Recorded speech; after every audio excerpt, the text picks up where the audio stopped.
Baik, kita lanjut ya ke tahap berikutnya. Setelah kita mengenal apa itu al-kalam, apa itu al-kalimah, dan apa itu al-huruf, kita sekarang akan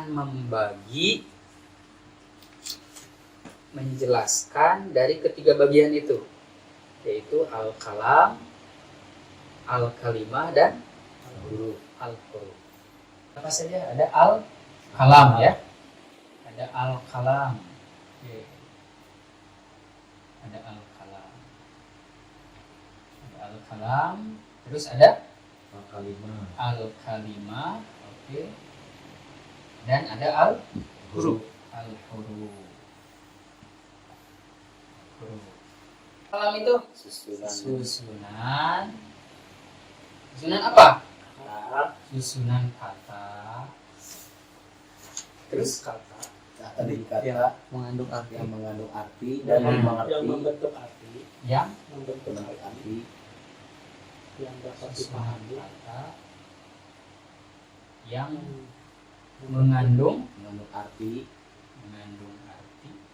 dan dapat dipahami oleh orang lain atau orang yang dapat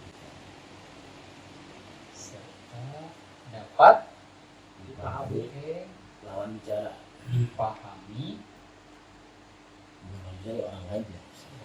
bicaranya hewan. Iya. Orang lain. namakan dengan satu kata dalam kita Iya.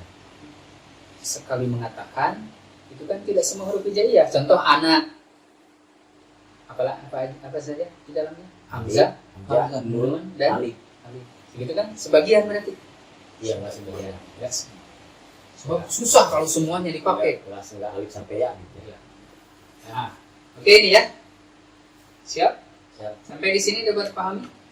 Ini review yang tadi. Jadi kalam adalah susunan kata yang mengandung arti dapat dipahami oleh lawan bicara.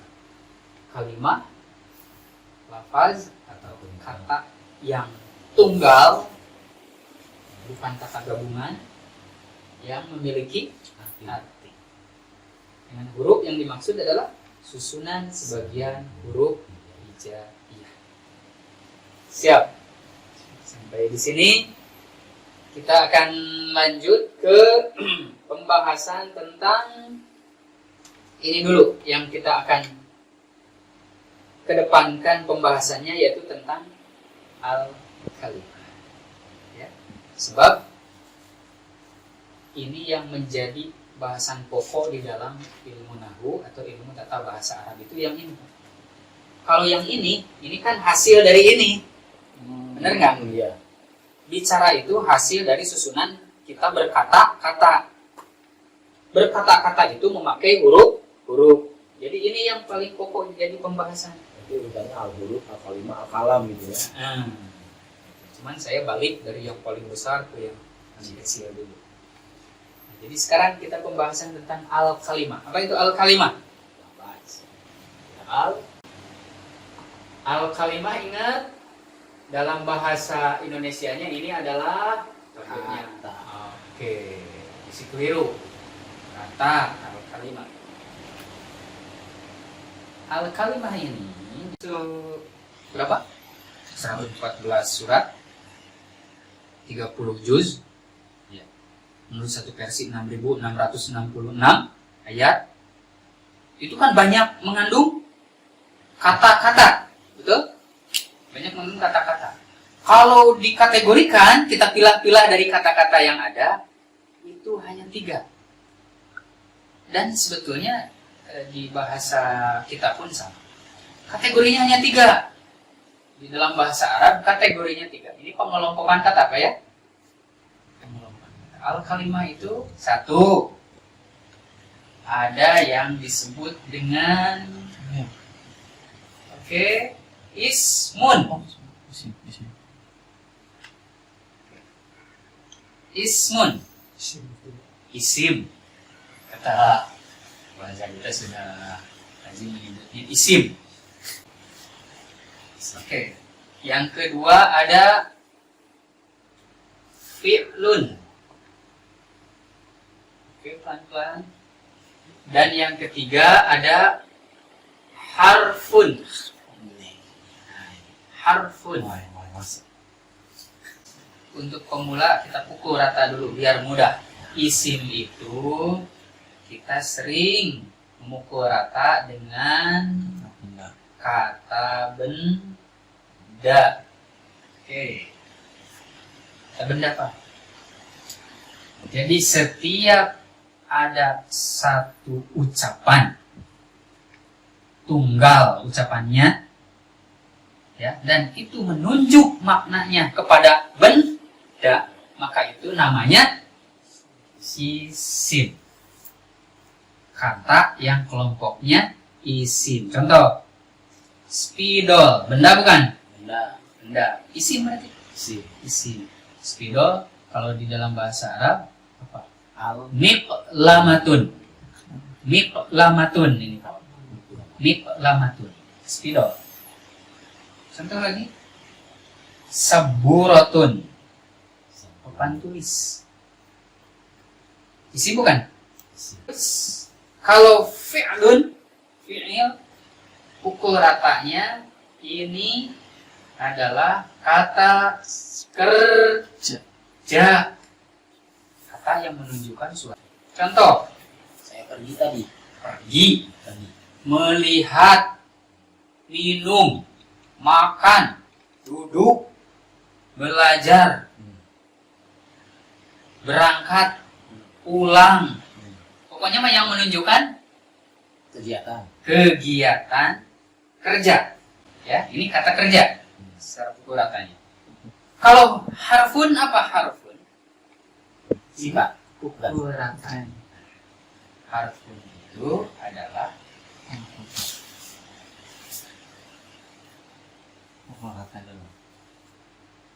kata tugas.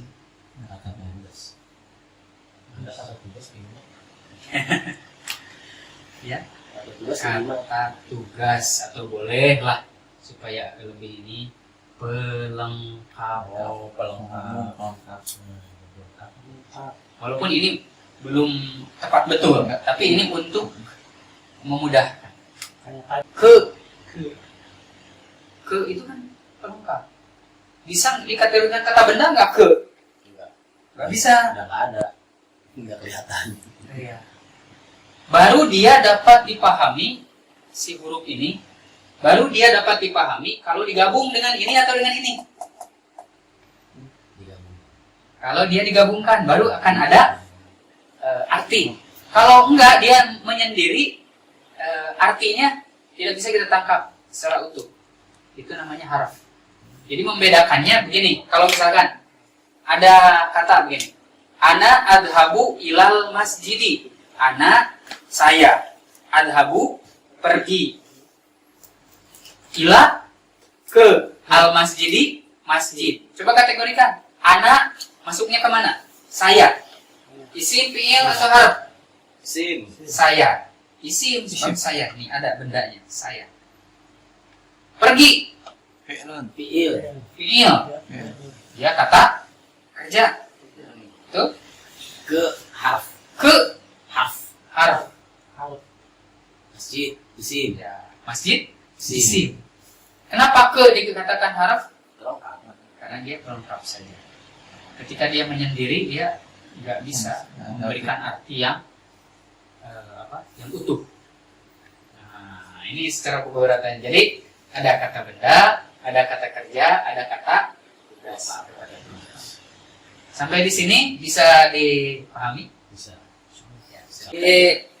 Ayuhal musyahidun al-kiram, hayya bina nashrabu al-qahwah.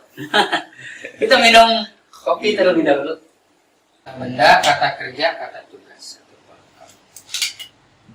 Saya ingin menjabarkan sedikit tentang ini isim.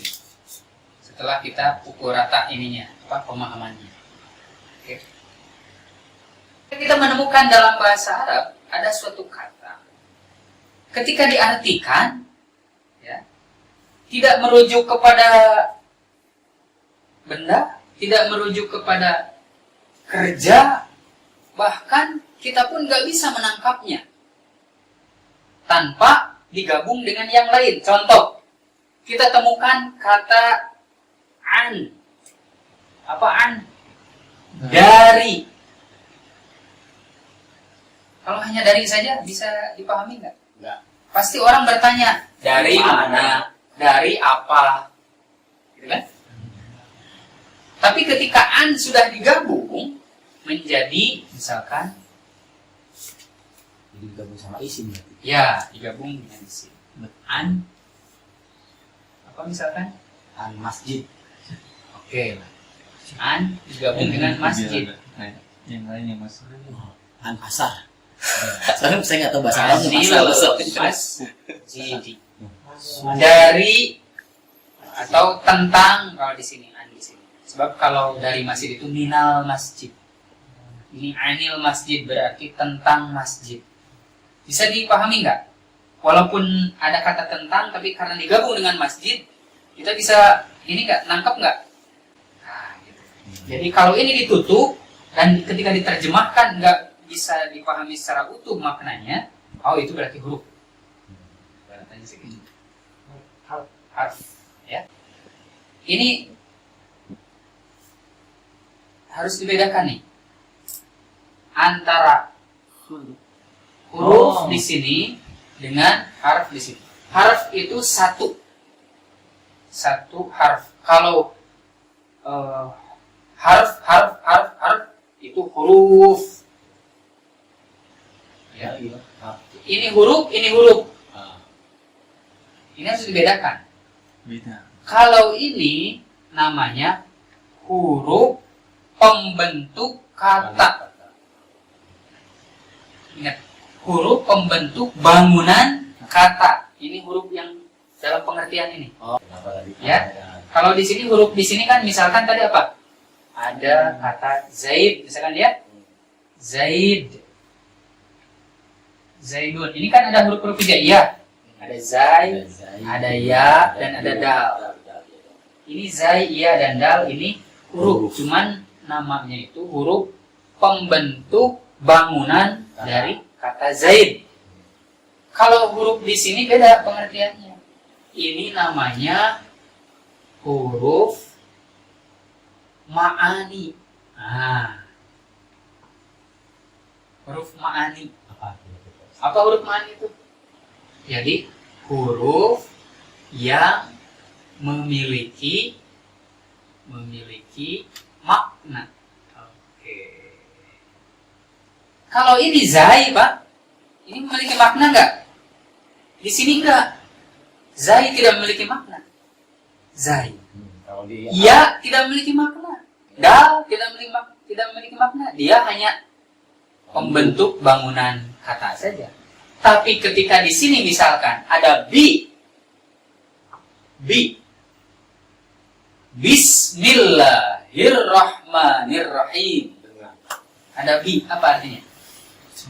Ada artinya nggak bi di sana? dengar. Dengar. Oke, dengar. Bisa dibedakan nggak? Bisa ada arti. Kalau ini memiliki arti si hurufnya, kalau ini tidak memiliki arti, dia hanya pembentuk dari bangunan kata saja. Oke. Dalam definisi buku-buku atau kitab-kitab ilmu nahwu, memang tidak hanya kata benda yang dikategorikan isim. Hanya ini untuk mempermudah saja. Kebanyakan, gitu bahasanya. Mayoritas isim itu menunjukkan kepada Kata benda. benda. Berarti ada selain itu. Ya, kecuali kalau yang ini. Kalau fi'il ini bisa dipastikan. Kata Tidak ada fi'il selain dia menunjukkan kepada kata kerja. Jadi kalau isim itu ada. Nah, kalau isim tidak hanya kata benda. Contoh, termasuk kepada isim juga adalah sifat. Oh, termasuk sifat. Masuk kategori. Contoh misalkan, Paduloh baik. Baik itu apa? Masuknya kategori mana baik? Disebut benda. Mana baik? Sifat. Sifat.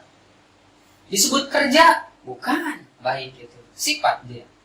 Disebut harf? Bukan juga.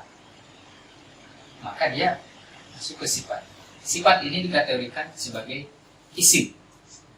Banyak yang perlu isi. Bisa juga supaya lebih mudah atau sesuatu, karena ada yang tidak dapat dikategorikan ke sini, Iya. atau sesuatu yang lainnya.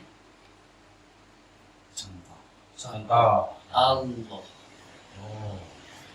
So, Allah mau di mana? Bekerja bukan. Ya. Kerja? Oh, jelas bukan. Huruf? Oh, Bukan. Maka Allah di sini dikategorikannya ke isim. Cuman Allah itu disebutnya Ismul Jalalah. Satu-satunya isim yang paling tinggi, yang paling agung itu Jalalah. Ismul Jalalah. Kita sampai di sini dulu nih. Ini untuk bagian kategori. pembagian kategori dulu. Jadi kita tahu dulu ya kesimpulannya bahwa kalau kita bicara, kita mengeluarkan kalimat. Ya. Bahasa itu terdiri dari kalimat digabung dengan kalimat, digabung dengan kalimat, jadilah bahasa. Kalimat itu disusun dari kata demi kata. Nah, kata itu kalau dipecah terdiri dari susunan huruf hijaiyah. Sebagian huruf hijaiyah. Nah, terus kata yang ini bagian terpenting dalam pembahasan ilmu nahwu. Ini dari keseluruhan kata yang ada di dunia ini dikategorikan cuma 3 saja. Ada kategori isim, kategori fi'il, dan kategori harf. Isim setiap kata yang menunjukkan kepada benda, sifat, atau sesuatu yang lain. Ya. Fi'il itu kata yang menunjukkan kepada aktivitas kerja. Sementara harf adalah kata yang jadi pelengkap. Dan dia tidak akan bisa dipahami berdiri sendiri tanpa digabung dengan yang dua ini. Sampai di sini dulu. Jadi sekarang yang terakhir ini, bagian terakhir. Karena kita fokus atau konsentrasi mempelajari ilmu nahwu ini bukan hanya sekedar ingin mengetahui bahasa Arab. Tapi grup ini saya inisiasi untuk mewadahi orang-orang yang ingin mempelajari lebih dalam kepada sumber ajaran agama Islam, yaitu Al-Quran dan As-Sunnah. Untuk ini alasannya. Karenanya pasti nanti akan selalu diarahkan ketika teori ini diberikan, maka nanti akan dimunculkan contoh-contoh dari Al-Quranul Karim. Saya kasih